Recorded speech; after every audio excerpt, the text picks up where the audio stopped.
በዚህ ዓለም ቋሚ የሆነ ደስታ የለም፣ ቋሚ የሆነ ሐዘን ደግሞ የለም። ላንተ አይደለም አንተን ለተሸከመች ለአህያዋ ክብር ይገባታል ብለው ልብሳቸውን የዘረጉለት ክብር የሰጡት ሁሉ አንዳንዶቹ ጅራፍ አነስተዋል። ምእመናን እግዚአብሔር እንዲህ ነው።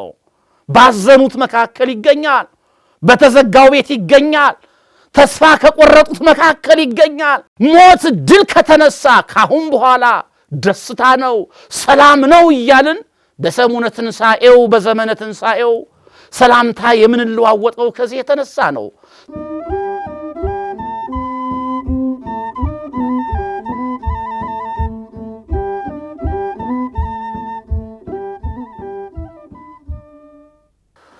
በስመ አብ ወወልድ ወመንፈስ ቅዱስ አሃዱ አምላክ ክርስቶስ ተንሥአ እሙታን በዐቢይ ኃይል ወሥልጣን አሰሮ ለሰይጣን አጋዞ ለአዳም ሰላም እምይእዜሰ ኮነ ፍስሐ ወሰላም።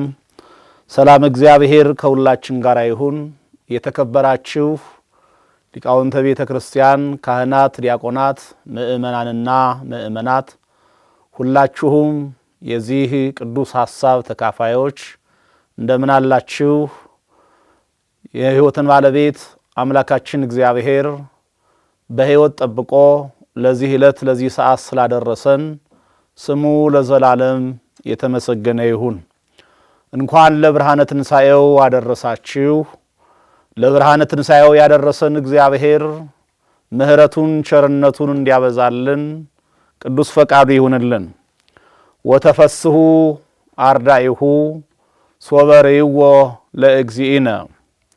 ጌታን ባዩ ጊዜ ደስ አላቸው። የጌታችን የአምላካችን የመድኃኒታችን የኢየሱስ ክርስቶስ ቅዱስ ወንጌል ከ12ቱ ሐዋርያት ከአራቱ ወንጌላውያን አንዱ የሆነው ወንጌላዊው ቅዱስ ዮሐንስ እንደጻፈው ምዕራፍ 20 ቁጥር 20 ላይ ያለ ኃይለ ቃል ነው። የተከበራችሁ የእግዚአብሔር ቤተሰቦች ዛሬ እግዚአብሔር እንደፈቀደና እንደወደደ የምንማማርበት የትምህርታችን ርዕስ ይህ ነው። ጌታን ባዩ ጊዜ ደስ አላቸው። የሕይወት ባለቤት የምስጢር የእውቀት ባለቤት የአባቶቻችን የቅዱሳን ሁሉ አምላክ እግዚአብሔር ለአባቶቻችን ለነቢያት፣ ለሐዋርያት፣ ለሊቃውንተ ቤተ ክርስቲያን ምስጢሩን የገለጠ ለእኛም እንዲገልጥልን እውቀቱና ማስተዋሉ እንዲያድለን ቅዱስ ፈቃዱ ይሁንልን። ጌታን ባዩ ጊዜ ደስ አላቸው። ይህ ቃል እጅግ ደስ የሚል ቃል ነው። እግዚአብሔርን ማየት፣ ከእግዚአብሔር ጋር መሆን፣ ሕይወትን ለእግዚአብሔር ማስረከብ፣ እግዚአብሔርን ማመን፣ እግዚአብሔርን ማግኘት እንዴት ደስ እንደሚያሰኝ የሚያሳየን አምላካዊ ቃል ነው። ቃሉ እንደሚነግረን በሐዘን ውስጥ የነበሩት፣ በጭንቀት ውስጥ የነበሩት፣ ዓለምን ሲያዩ ዓለምን ሲከተሉ የነበሩት የክርስቶስ ደቀ መዛሙርት አበው ሐዋርያት ክርስቶስን አይተው እንዴት እንደተደሰቱ በልባቸው ውስጥ እንዴት ደስታ እንደፈሰሰ የሚያሳየን የሚያስተምረን አምላካዊ ቃል ነው። ደቀ መዛሙርቱ ቅዱስ ቃሉ እንደሚነግረን አንዳንዶቹ ከዓሣ አስጋሪነት፣ ሌሎቹ ከልብድ ሰሪነት፣ አንዳንዶቹም ደግሞ ከአትክልተኛነት እግዚአብሔር በምሕረቱ የጠራቸው ናቸው። እግዚአብሔር ከትንሽ ነገር ከተናቀ ነገር አውጥቶ ደቀ መዛሙርት ያደረጋቸው የሐዋርያነትን ማኅተም ያደላቸው የእግዚአብሔር አገልጋዮች ናቸው። እኒህ የእግዚአብሔር አገልጋዮች መረባቸውን ትተው ዶማቸውን አስቀምጠው እግዚአብሔር ኑ ሲላቸው እንደነ ማቴዎስ አይነት በቀረጥ ብር የከበሩት ሳይቀሩ ጥሮታችንን እናስከብር ደሞዛችንን ለማንተን ሳይሉ የአገልግሎት ሳይጠይቁ እግዚአብሔርን እንደተከተሉት መጽሐፍ ይነግረናል። የማቴዎስ ወንጌል ምዕራፍ 4 ቁጥር 18 የማቴዎስ ወንጌል ምዕራፍ 9 ከቁጥር 9 ጀምሮ ስንመለከት ይህን ቃል እናገኘዋለን። እኒህ ሀብታቸውን ትተው ይልቁንም ደግሞ ከብር ባይ ልቡናቸውን አሸንፈው ክርስቶስን የተከተሉት የክርስቶስ አገልጋዮች ደቀ መዛሙርቱ በዋለበት እየዋሉ ባደረበት እያደሩ 3 ዓመት ከ3 ወር ከክርስቶስ ጋር ቆይተዋል። ከዚህ ቆይታ በኋላ ነበረ የባሕርይ አምላክ የድንግል ማርያም ልጅ ኢየሱስ ክርስቶስ የመጨረሻውን የማዳን ሥራውን ለመስራት በመልዕልተ መስቀል ተሰቅሎ ሥጋውን ቆርሶ ደሙን አፍሶ መከራ መስቀልን ተሸክሞ በሞቱ ሞትን በሞቱ ጥልን ገድሎ ሕይወትን ሊሰጥ ፍቅርን ሊሰጥ ክርስቶስ እንደ ነገ ሊሰቀል እያለ ሐሙስ ዕለት ማታ ረጅም ትምህርት አስተምሯቸዋል። ክርስቶስ ያስተማራቸው ረጃጅም ትምህርቶች አሉ። የማቴዎስ ወንጌል ላይ የምናገኘው የተራራው ስብከት፣ ሌላው ደግሞ አሁን የምናገኘው የዮሐንስ ወንጌል ምዕራፍ 13 ጀምሮ ያለው የክርስቶስ ረጅሙ ትምህርት ነው። በዚህ በረጅሙ ትምህርቱ ላይ ነው የዮሐንስ ወንጌል ምዕራፍ 16 ከቁጥር 16 ጀምሮ ስንመለከት ክርስቶስ ደቀ መዛሙርቱን እንዲህ አላቸው። ሐሙስ ዕለት የፋሲካውን በዓል አክብሮ ሥርዓተ ኦሪትን ሽሮ ሥርዓተ ወንጌልን ከሾመ በኋላ መሥዋዕተ ኦሪትን አሳልፎ መሥዋዕተ ወንጌልን ከሰጣቸው ከሠራላቸው በኋላ ለደቀ መዛሙርቱ እንዲህ የሚል ቃል አስተማራቸው። እንዲህ ይላል፣ ጥቂት ጊዜ አለ አታዩኝምም፣ ደግሞም ጥቂት ጊዜ አለ ታዩኛላችሁም፣ እኔ ወደ አብ ሄዳለሁና አላቸው ይላል። ክርስቶስ ይህን ለደቀ መዛሙርቱ ነገራቸው። ጥቂት ጊዜ አለ ታዩኛላችሁ፣ ጥቂት ጊዜ ደግሞ አለ አታዩኝምም፣ እኔ ወደ አብ ሄዳለሁ አላቸው። ለደቀ መዛሙርቱ ይህን ሲነግራቸው ከበዳቸው፣ ትምህርቱ ጨነቃቸው። ምንድን ነው? ጥቂት ጊዜ አለ ታዩኛላችሁ፣ ጥቂት ጊዜ አለ አታዩኝምም፣ ደግሞ ወደ አብ ሄዳለሁ የሚለን ምንድን ነው ብለው እርስ በርሳቸው ደቀ መዛሙርቱ የሚገርመው ነገር ተነጋገሩ ይላል። በዚህን ሰዓት ነበረ ሊጠይቁት እንደወደዱ አውቆ የባሕርይ አምላክ የድንግል ማርያም ልጅ ኢየሱስ ክርስቶስ እንዲህ ያላቸው ይላል። ጥቂት የሚለው ይህ ምንድን ነው ብለው ሲነጋገሩ ኢየሱስ ክርስቶስም እንዲህ አላቸው። ሊጠይቁት እንደወደዱ አውቆ እንዲህ አላቸው፣ ጥቂት ጊዜ አለ አታዩኝምም፣ ደግሞም ጥቂት ጊዜ አለ ታዩኛላችሁ ስላልሁ ስለዚህ እርስ በርሳችሁ ትመራመራላችሁን አላቸው። ትነጋገራላችሁን? ትጠያየቃላችሁን ካላቸው በኋላ እውነት እላችኋለሁ አለ ኢየሱስ ክርስቶስ። እውነት እውነት እላችኋለሁ እናንተ ታለቅሳላችሁ ሙሾም ታወጣላችሁ አለ።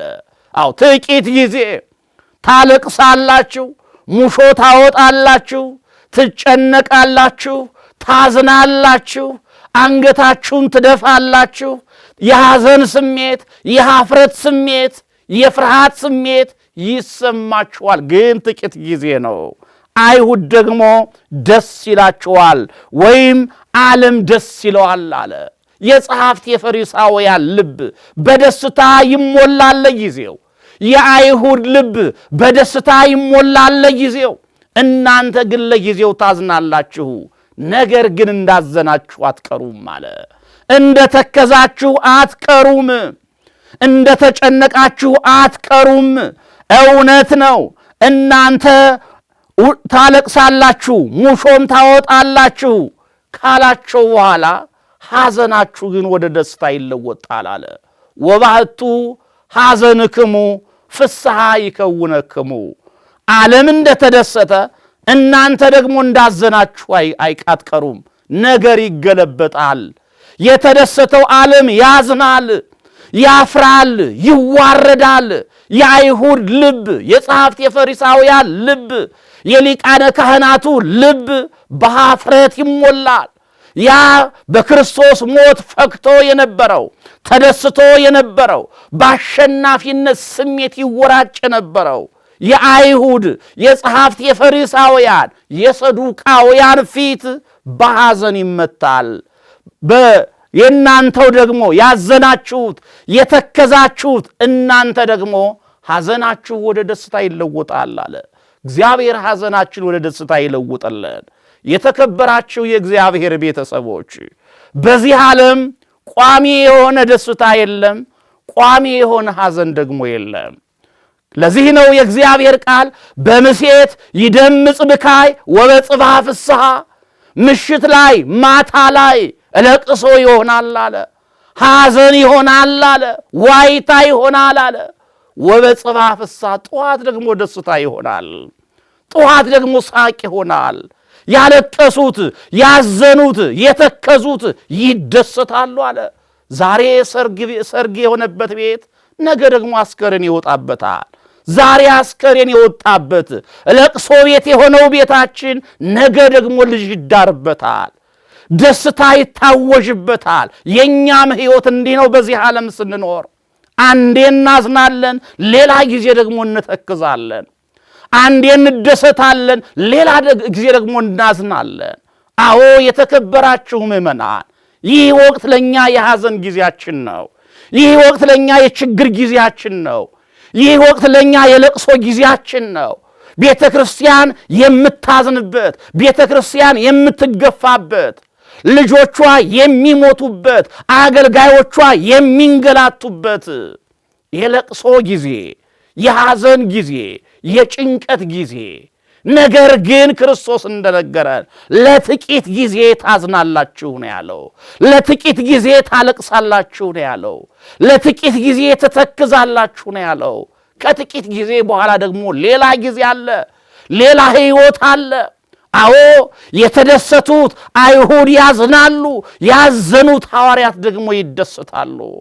ስለዚህ ለእኛም ምእመናን የደስታ ጊዜ አለን።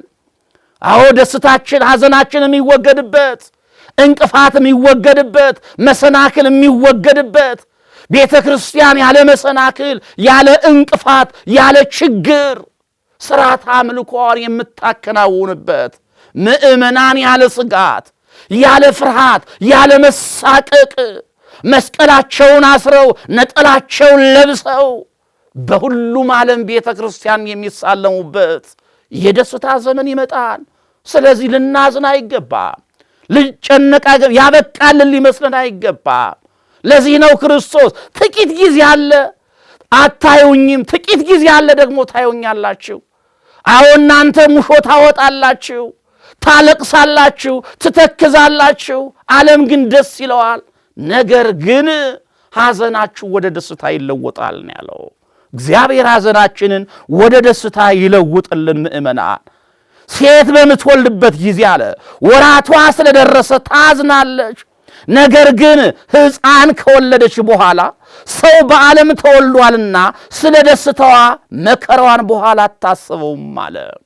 ሴት በጸነሰችበት ጊዜ ይልቁንም የመውለጃዋ ጊዜ ሲደርስ ትጨነቃለች፣ ታዝናለች፣ ትተክዛለች። ስለ ሁለት ነገር፣ አንደኛው በሰላም ወልድ ይሆን በሰላም እገላገል ይሆን እያለች፣ ሁለተኛው ደግሞ የምወልደው ልጅ ጤነኛ ይሆን ሰላማዊ ይሆን እያለች ታዝናለች፣ ትተክዛለች።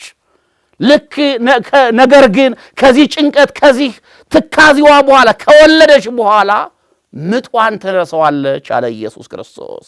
አዎ በአባባልም ልጁን አንሽው ምጡን እርሽው ይባላል። ልጅ ሰው ከወለደች በኋላ ሰው በዓለም ተወልዷልና ልጇን ከወለደች በኋላ ምጧን ትረሳዋለች፣ ጭንቀቷን ትረሳዋለች፣ ሐዘኗ በደስታ ይለወጣል። ለእናንተም ይህ ጊዜ የጭንቀት ጊዜ ነው፣ የሐዘን ጊዜ ነው፣ የመከራ ጊዜ ነው፣ የምጥ ጊዜ ነው ያላቸው ሐዋርያትን። አወሱ ለሞት ቀርቧል። መስቀል ተዘጋጅቷል። አይሁድ ሰይፍና ጎመድ ይዘው ክርስቶስን ሊይዙት፣ የታመሙትን የሚፈውሰውን፣ የተራቡትን የሚያነሳውን፣ የወደቁትን የሚያነሳውን፣ ያዘኑትን የሚያጽናናውን መረባቸውን ትተው ወንበራቸውን ትተው ጥበባቸውን ትተው አለኝ የሚሉትን ነገር ትተው እከብር ባይ ልቡናቸውን አሸንፈው የተከተሉት ክርስቶስ ሊሞት ጊዜው ሲደርስ ስለደረሰ ይሄም ጊዜ ለእናንተ የምጥ ጊዜ ነው፣ የጭንቀት ጊዜ ነው፣ የሐዘን ጊዜ ነው አላቸው። የሐዘን ጊዜ ነው። የተከበራችሁ ምእመናን ዛሬ ይህ ወቅትም ለኛ የሐዘን ጊዜያችን ነው፣ ለኛ የጭንቀት ጊዜያችን ነው። አዎ ሀገራችን ኢትዮጵያ አሁን ያረገዘችበት ሰዓት ነው። በሰላም ትወልድ ይሆን? በሰላም ትገላገል ይሆን? የምትወልደውስ ጤነኛ ይሆን? ይሄ ሁሉ ህዝቦቿን ያስጨንቃል። ይሄ ሁሉ ቤተ ክርስቲያንን ያሳስባታል። ስለዚህ ለቤተ ክርስቲያን ልጆች ይህ የምጥ ጊዜ ነው። ቅዱስ ኢሳይያስ በትንቢቱ ምዕራፍ 26 ቁጥር 17 ላይ እንደተናገረው የጸነሰች ሴት ለመውለድ ስትቀርብ እንደምትጨነቅና በምጥ እንደምትጮህ አቤቱ እንዲሁ በፊትህ ሁነናል አለ። የጸነሰች ሴት ምጥ በተያዘች ጊዜ እንደምትጮህ እንደምታለቅስ እንዲሁ እኛም ሁነናል። በጭንቀት ላይ ነው፣ በጭሆት ላይ ነው ያለነው። ዛሬ ስንቱ በጭሆት ላይ ነው ያለው? ዛሬ ስንቱ በጭንቀት ነው ያለው? ሐዋርያት እንዲሁ ተጨንቀው ነበረ። ስለዚህ ነው ይህ ወቅት ለእናንተ የምጥ ጊዜ ነው፣ ይህ ወቅት ለእናንተ የችግር ጊዜ ነው ካለቸው በኋላ ግን ከምጥ በኋላ ሴት ልጇን ስትወልድ ደስ እንደሚላት ሁሉ ልጇን አንስታ እንደምትስመው ሁሉ የደስታ ጊዜ፣ የሐሴት ጊዜ፣ የሕይወት ጊዜ እንዳላቸው ደግሞ ክርስቶስ አሁንም እንዲህ ብሎ ነገራቸው።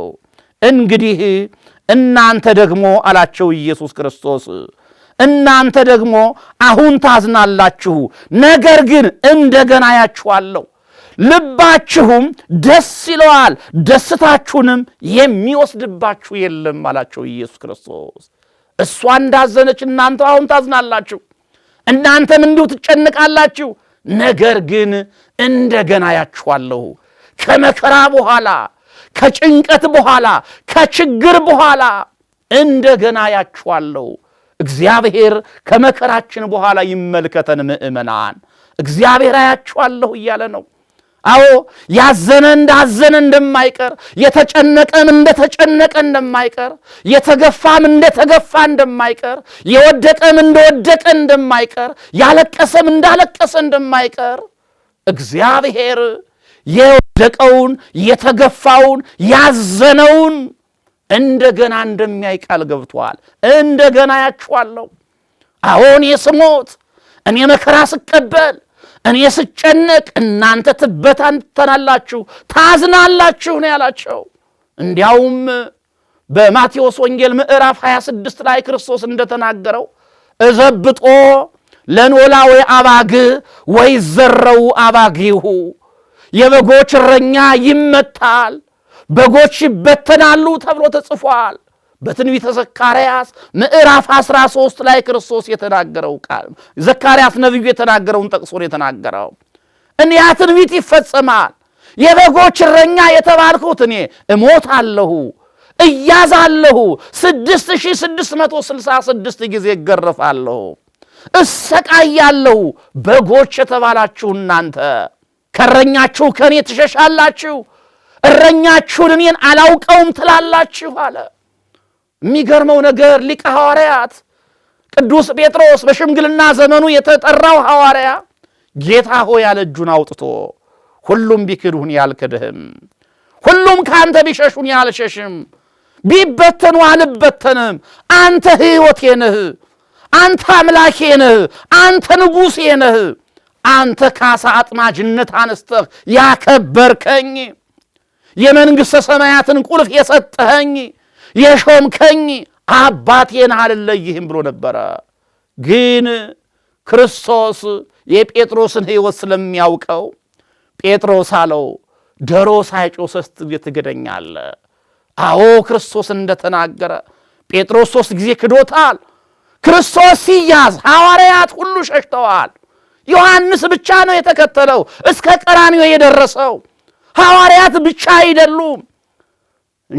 ክርስቶስ 5 እንጀራ 2 ዓሣ አበርክቶ በመገበበት ሰዓት እናንግስህ ያሉት ሰቅለውታል። እንሹምህ ያሉት ገርፈውታል። የሆሳዕና ዕለት የዘንባባ ዝንጣፊ ይዘው የዘመሩለት ላንተ አይደለም አንተን ለተሸከመች ለአህያዋም ክብር ይገባታል ብለው ልብሳቸውን የዘረጉለት ክብር የሰጡት ሁሉ አንዳንዶቹ ጅራፍ አነስተዋል። ሌሎቹ ደግሞ እንወደዋለን የሚሉትም ከክርስቶስ ተለይተው ርቀዋል። ያን ነው ለጥቂት ጊዜ መከራ እንዳለ ጭንቀት እንዳለ ክርስቶስ የነገራቸው። እውነት ነው። ከክርስቶስ መሸሽ፣ ከክርስቶስ መደበቅ፣ ከክርስቶስ መራቅ እርሱ ጭንቀት ነው፣ እርሱ ሞት ነው፣ እርሱ ውርደት ነው። ምእመናን ዛሬ እኔና እናንተስ ከእግዚአብሔር ጋር ነው ያለነው፣ ከቤተ ክርስቲያን ጋር ነው ያለነው። እያንዳንዳችን ሕይወታችን ልንመረምረው ያስፈልጋል። በጴጥሮስ ብቻ፣ በሐዋርያት ብቻ፣ በአይሁድ ብቻ ጣታችንን ቀስረን መለያየት የለብንም። የተከበራችሁ ምእመናን እኛ ዛሬ በዚህ የጭንቀት ሰዓት፣ በዚህ የፍርሃት ሰዓት ብዙ ምእመናን በሚታረዱበት፣ ብዙ ምእመናን በሚገፉበት፣ ቤተ ክርስቲያን በምትቃጠልበት በዚህ የውርደት ዘመን፣ በዚህ የችግር ዘመን ስንቶቻችን ከቤተ ክርስቲያን ጋር ነው ያለነው? ስንቶቻችን ከክርስቶስ ጋር ነው ያለነው? አዎ አንዳንዶቻችን ከነቀያፋ ጋር እንዳንሆን፣ ከአይሁድ ጋር እንዳንሆን፣ ከበርባን ጋር እንዳንሆን ምእመናን ክርስቶስ ስለሞተ የሞተ መስሏቸው ብዙ ሙቶ የሚቀር መስሏቸው ብዙዎች ከክርስቶስ ርቀዋል።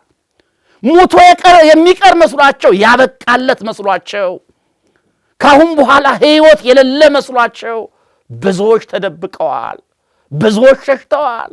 ስለዚህ ነው ያን ነው የጭንቀት ጊዜ ያለው፣ ያን ነው የሐዘን ጊዜ ያለው። ነገር ግን ክርስቶስ አባት ስለሆነ፣ ንጉሥ ስለሆነ፣ እግዚአብሔር ስለሆነ እኛን የሸሹትን እኛን የተጨነቁትን አላውቀውም ያለውን ቅዱስ ጴጥሮስን ሳይቀር እንደገና እንደሚያየው እግዚአብሔር ቃል ገባ። እንደገና ያችኋለሁ፣ አዎ ደስ ይላችኋል፣ ደስታችሁንም የሚወስድባችሁ የለም አላቸው። ክርስቶስ ይሄን ቃል ካስተማራቸው በኋላ፣ ክርስቶስ ይሄን ቃል ከነገራቸው በኋላ ማዕበረ አይሁድ በይሁዳ መሪነት መጥተው ክርስቶስን ያዙት። ሐዋርያትም ተበታተኑ። በአይሁድ እጅ የተያዘው በይሁዳ መሪነት በ30 ብር የተሸጠው ያ የሞተውን አልዓዛርን ያስነሳው ያ በ5 እንጀራ በ2 ዓሣ ከ5000 በላይ ሰዎችን የመገበው ብዙ ሕሙማንን ያዳነው ብዙ ሐዘንተኞቹን ያጽናናው ዓለም ይናቀቻቸውን ዓለም የተወቻቸውን ወደ እርሱ ያቀረበው ጌታ ስለ ሰው ልጆች ሞተ። እርሱ ሲሞት፣ እርሱ ሲሰቀል የሚገርመው ነገር ሐዋርያት ግን አይሁድን ስለፈሩ አንድ ቤት ላይ ዘግተው ይተክዙ ያዝኑ ነበረ፣ ይጸልዩ ነበር። አዎ በዚህ መካከል ጴጥሮስም ንስሐ ገብቷል፣ ከሐዋርያት ጋር ተጨምሯል። አሁን በአንድ ቤት እያዘኑ እያሉ እርሱ ግን ስለኛ የሞተው ስለ ሰው ልጆች ሁሉ የተሰቀለው 6666 ጊዜ የተገረፈው ጌታ እንደተናገረ ሞትን ድል አድርጎ ተነስቶ ነበረ። ክብርና ምስጋና ለአምላካችን ለእግዚአብሔር ይሁንለት። አዎ አነ ውእቱ ትንሣኤ ወሕይወት፣ ገና ከመሞቱ አስቀድሞ ለማርታ አልዓዛርን ሊያስነሳው ሲሄድ ትንሣኤና ሕይወት እኔ ነኝ ብሎ ነበር ክርስቶስ። ትንሣኤ የሆነው ክርስቶስ የትንሣኤያችን በኩር ሆኖ ተነሳ።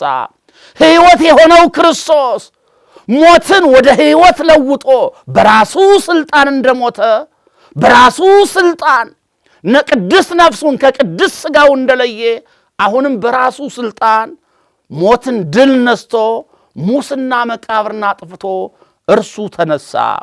ከተነሳ በኋላ ብዙ ሴቶች ሽቶ ይዘው የተቀበረውን ክርስቶስን ሽቶ ሊቀቡት ሲመላለሱ እንዳደሩ አራቱም ወንጌላውያን ጽፈዋል። እነ ማርያም መግደላዊት፣ የያዕቆብ እናት ማርያም፣ ሌሎቹም ሴቶች ክርስቶስ ዘመድ ባጣበት ወቅት ዘመድ ሆነው ተገኙ። በአይሁድ ሥርዓት ዘመድ ያለው ሰው ሲሞት በሞተ በሦስተኛው ቀን ሽቶ ይቀባል። መቃብሩ ተከፍቶ አስከሬኑ ሽቶ ይረበረብበታል፣ ሽቶ ይርከፈከፍበታል። ይሄም የሆነው ዘመድ ላለው ሰው ነው። ክርስቶስ ግን ዘመድ አጥቶ ነበር በዚያን ዘመን። ያ ሁሉ ተከታዩ ሸሽቶታል፣ ያ ሁሉ ወዳጁ ርቆታል።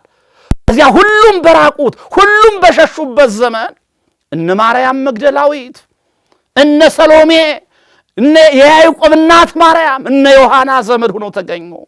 ሽቷቸውን ይዘው ሲሄዱ ድንጋዩ ተንከባሎ መቃብሩ ባዶ ሆኖ በዚያ መካከል የእግዚአብሔር መልአክ ተቀምጦ አገኙት። እነርሱ ግን ስላላወቁ መነሳቱን የሚገርመው ነገር ሲያለቅሱ የእግዚአብሔር መልአክ ሕያውን ከሙታን መካከል ለምን ትፈልጉታላችሁ? ክርስቶስ ተነስቷል፣ በዚህ የለም አሏቸው።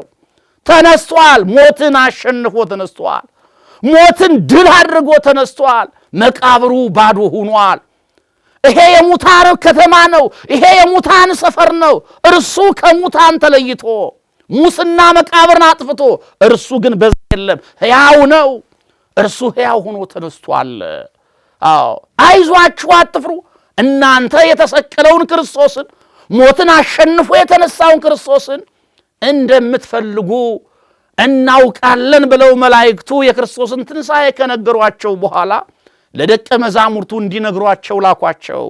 ሂደው ለነ ጴጥሮስ ነገሯቸው፣ ለነ ዮሐንስ ነገሯቸው። ግን አሁን እነሱ ክርስቶስ እንደሚነሳ ዘንግተውት ነበርና በሐዘን ውስጥ ነበሩ፣ በጭንቀት ውስጥ ነበሩ። ሐዋርያት ከነ ማርያም በፊት፣ ሐዋርያት ከሴቶቹ በፊት ክርስቶስ ገና በማስተማር ጊዜው ነግሯቸው ነበር፣ ግን ረስተውታል። ብዙ ነቢያት ስለ እርሱ መነሳት ተናግረዋል። ከነቢያቱም በኋላ የነቢያት ጌታ ራሱ ስለ እርሱ ትንሣኤ ትንቢት ተናግረዋል። እንዲህ በማለት ንስትዎ ለዝንቱ ቤተ መቅደስ ወበሰሉ ስለታነሶ የዮሐንስ ወንጌል ምዕራፍ 2 ላይ ይሄን ቤተ መቅደስ አፍርሱት ብሏቸው ነበረ። ምልክት ሲጠይቁት ምልክት ወዳጆቹ፣ ምልክት ፈላጊዎቹ አይሁድ ስለዚህ ነገር ምን ምልክት ታሳየናለህ ሲሉት ይሄን ቤተ መቅደስ አፍርሱት፣ በሦስተኛው ቀን አነሳዋለሁ ብሏቸው ነበረ። እነሱ ግን 46 ዓመት ስለፈጀው ስለ ታላቁ ቤተ መቅደስ ስለመሰላቸው አንጎራጎሩበት። እንዲያውም በዚህ ምክንያት አሳደዱት። እርሱ ግን ስለ ሰውነቱ ቤተ መቅደስ ይል ነበር ይላል ወንጌል። ክርስቶስ ይህን ያለው ቤተ መቅደስ ሰውነቴን ታፈርሱታላችሁ ማለት ትገሉኛላችሁ፣ ትሰቅሉኛላችሁ፣ ነገር ግን በሦስተኛው ቀን በራሴ ሥልጣን እነሳለሁ፣ ሞት ይሸነፋል፣ መቃብር ባዶ ይሆናል ብሎ ይህን ተናግረዋል። ሐዋርያት ይህን አላስታወሱም። የማቴዎስ ወንጌል ምዕራፍ 12 ላይ ወበከመ ኀደረ ዮናስ ሰሉሰ መዋዕለ ወሰሉሰ ለያሌ ከማሁ ሀለወ ለወልደ እጓለ እመሕያው ይህድር ውስተ ልበ ምድር ሰሉሰ መዋዕለ ወሰሉሰ ለያሌ። ዮናስ በአሳ አንበሪ ሆድ ውስጥ 3 መዓልትና 3 ሌሊት እንዳደረ ወልደ እጓለ እመሕያው ክርስቶስ ሰው የሆነው እግዚአብሔርም እንዲሁ በከርሰ መቃብር ላይ 3 መዓልትና 3 ሌሊት ያድራል ብሎ ራሱን በዮናስ መስሎ መቃብሩን በአሳ አንበሪ መስሎ ክርስቶስ እንደሚሞት እንደሚቀበር፣ ነገር ግን ሞት ሊይዘው ዘንድ እንደማይችል ሞትን አሸንፎ እንደሚነሳ ለሐዋርያት ነግሯቸዋል። ነግሯቸዋል። ነገር ግን አልተረዱትም፣ ነገር ግን አላወቁትም፣ ነገር ግን አልገባቸውም። ስለዚህ ነው ይሄን ስለረሱት፣ ይሄን ስለዘነጉት ነው ሴቶች ሲነግሯቸውም ፈጥነው ማመን ያልቻሉት። አሁንም የትንሣኤውን ነገር እየነገሯቸው እነሱ ግን ይላል የዮሐንስ ወንጌል ምዕራፍ 20 ቁጥር 20 ጀምረን ስንመለከት እነርሱ ግን አይሁድን ስለፈሩ ደጆቹን ዘግተው ተቀምጠው ነበረ። ደጆቹን ዘግተው ተቀምጠው እያሉ ነው ያ ሞትን ድል አድርጎ የተነሳው ጌታ መላእክት የመሰከሩለት እነ ማርያም መግደላዊት ትንሣኤውን ቀድመው የሰሙለት ያ ቀድሞ አልዓዛርን ከመቃብር ያስወጣው ከሞት ያስነሳው ሕይወትና ትንሣኤ የሆነው የድንግል ማርያም ልጅ የእግዚአብሔር አብ ልጅ እግዚአብሔር ወልድ ኢየሱስ ክርስቶስ በመካከላቸው ተገኘ ይላል። በተዘጋው ቤት ተገኘ። እግዚአብሔር በመካከላችን ይገኝልን። ምእመናን እግዚአብሔር እንዲህ ነው። ባዘኑት መካከል ይገኛል። በተዘጋው ቤት ይገኛል። ተስፋ ከቆረጡት መካከል ይገኛል። ተስፋ ቆርጠው አይሁድን ፈርተው ደጃቸውን ዘግተው ተቀምጠው እያሉ በሩን ሳያንኳኳ ክፈቱልኝ ሳይል በድንግልና ተጸንሶ በድንግልና የተወለደው እግዚአብሔር አሁንም በተዘጋው ቤት በሐዋርያት መካከል ተገኘ። አዳምን ከእህቱ ምድር የፈጠረው ሔዋንን ከአዳም እህቱም ገቦ የፈጠራት ጌታ አሁንም ሰው ሲሆን አምላክ በመሆኑ በአምላክነቱ በጌትነቱ ሁሉን አድራጊ ሁሉን ቻይ ጌታ ስለሆነ በሩን ክፈቱልኝ ሳይል ጣሪያው ሳይነሳ በመካከላቸው ቆመ። እግዚአብሔር በመካከላችን ይሁንልን። ክርስቶስ የተገኘው ባዘኑት መካከል ነው። ክርስቶስ የተገኘው በተጨነቁት መካከል ነው። ምእመናን እኛም ዛሬ ተጨንቀናል። እኛም ዛሬ አዝነናል። ብዙዎቻችን እንባ እንቆናል። ብዙዎቻችን ችግር ከቦናል። ነገር ግን ያዘንን እንዳዘንን አንቀርም። የተቸገርን እንደተቸገርን አንቀርም። እንባን የሚጠርገው ችግርን የሚያስወግደው እግዚአብሔር ይመጣል፣ በመካከላችን ይቆማል። ምንም ተስፋ የቆረጥን ብንመስል፣ ምንም ያዘንን ብንመስል፣ ምንም አንገታችንን ብናቀረቅር፣ አንገታችንን ብንደፋ ቀና የሚያደርገን ጌታ መሰናክሉን አልፎ የተዘጋውን በር ክፈቱልኝ ሳይል እግዚአብሔር ችግራችንን ሁሉ አልፎ ከኛ ጋር ይሆናል። አዎ ዛሬ ብዙ መሰናክሎች አሉ፣ ብዙ ችግሮች አሉ፣ ብዙ እንቅፋቶች አሉ። ነገር ግን ምእመናን እግዚአብሔርን ካመንን አምላካችን እርሱ ነው፣ አባታችን እርሱ ነው ብለን እንደ ሐዋርያት ተሰብስበን ለጸሎት ስንተጋ በሐዘንም እንኳ ቢሆን አንድ ላይ ስንሆን እግዚአብሔር በህብረታችን ይገኛል። እግዚአብሔር በመካከላችን ይገኛል። ስለዚህ ነው ክርስቶስ በመካከላቸው ተገኘና ሰላም ለኩልክሙ አላቸው። አዎ ይሄን ቃል ገና ዓርብ ዕለት በ11 ሰዓት ሥጋው ወደ መቃብር ሲወርድ በአካለ ነፍስ ወደ ሲኦል ወርዶ አባታችን አዳም ተንሥኡ ለጸሎት ተነሱ ብሎ ለ5500 ዓመታት ያክል በመከራ ውስጥ የነበሩትን በግብርናተ ዲያብሎስ ውስጥ የነበሩትን ከዲያብሎስ አገዛዝ ነፃ እንውጣ አምላካችን ያድነናል ብሎ ተነሱ እንዳለ ልክ ክርስቶስ ይሄን ቃል ተናግሮት ነበረ። ሰላም ለኩልክሙ ሰላም ለሁላችሁ ይሁን ብሎ ሰላምን አውጇል። በሲኦል ውስጥ 5500 ዓመታት በሲኦል ውስጥ ለነበሩት ሰላምን ያወጀው ጌታ ሰላም ለእናንተ ይሁን ብሎ እለ ውስተ ሲኦል ጻኡ ወእለ ውስተ ጽልመት ተከሰቱ ወሬዩ ብርሃነ አብዬ። ከሲኦል ውስጥ ያላችሁ ውጡ፣ በጨለማ ውስጥ ያላችሁ ተገለጡ።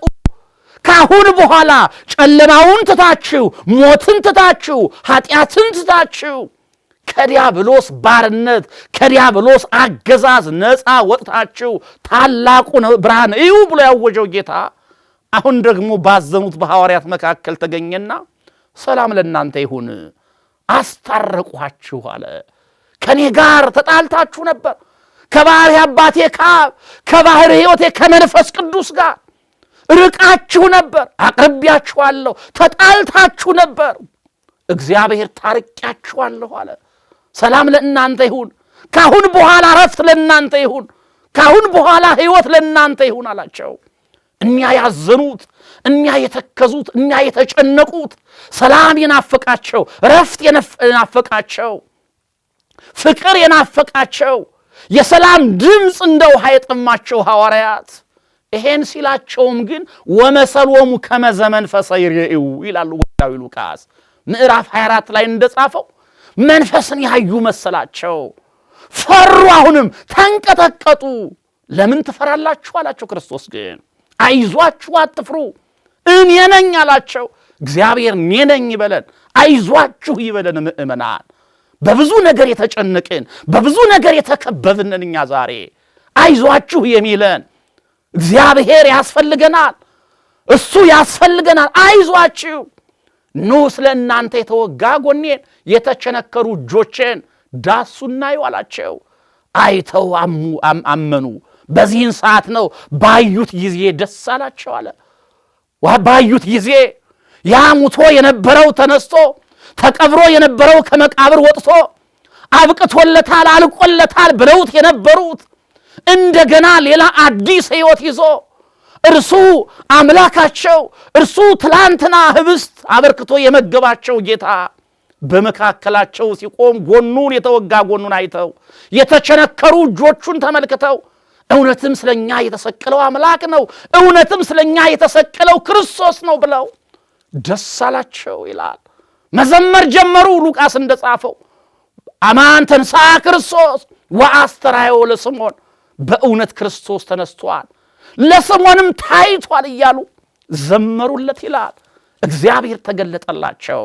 ሞትን ድል ያደረገው ሞትን ያሸነፈው እግዚአብሔር ሲገለጥላቸው ይህን ዝማሬ ዘምረዋል። አዎ የዘመሩት ክርስቶስን አይተው ነው። የዘመሩት ክርስቶስን ተመልክተው ነው። ኢየሱስ ክርስቶስ ለኛ ለተጨነቁት፣ ለኛ ላዘኑት፣ ለኛ ለሸሹት አዎ ተገለጠላቸው። ምእመናን ዛሬም ብንሸሸውም ይፈልገናል፣ ብንርቀውም ይፈልገናል። በኃጢአት ውስጥ ብንሆንም ንስሐ ከገባን ወደ እርሱ ከተመለስን የትንሣኤውን ብርሃን ሊያፈስልን ሞትን ድል አድርጎ የተነሳው ትንሣኤ የሆነው ጌታ ሊገለጥልን ቃል ገብቶልናል። ስለዚህ በእውነት እርሱን ማየት ትልቅ ነገር ነው። እርሱን ከማየት የተሻለ ምን ነገር አለ? ምንስ ያስደስታል? ሰዎች በሆነ ነገር ታዋቂ የሆነን ሰው ሲያዩ ደስ ይላቸዋል። ከዚያ በላይ ግን የሚያስደስተው እግዚአብሔር ማየት ነው፣ ከእግዚአብሔር ጋር መሆን ነው።